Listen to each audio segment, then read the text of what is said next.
Գեղեցիկ պարապ չմնամ ու պատրաստեմ կոկոսի փաթիլներով ահա այսպիսի հրաշ գեղեցիկ թխվածքաբլիթներ։ Եկեք միասին պատրաստենք։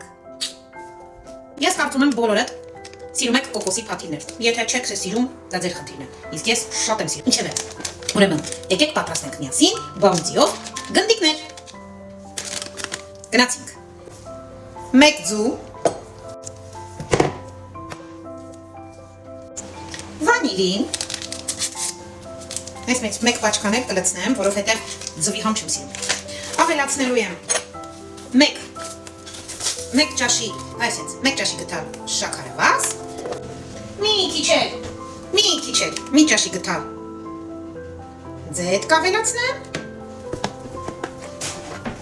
և խառնում եմ լավ, որպեսզի համասեր զանգված ստացվի խմորով և գնդիկները պատրաստելու, որպեսզի շարեմ ամանի մեջ ու գնա դեպի վարարան։ Ահա տեսեք, թե ինչպիսի խառնուրդ է, ինչպես է այսպես կպչում իմ ձեռքերին։ Ահա, հիմա կպատրաստենք գնդիկներ։ Այսպես, գեղեցիկ գնդիկներ ենք անում։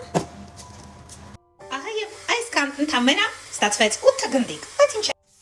Սա հերթական իմ բացահայտումը կոկոսի փաթիլներով թխվածք։ Ես կարծում եմ համով լինելու հետո կկիսվեմ համով թե ոչ։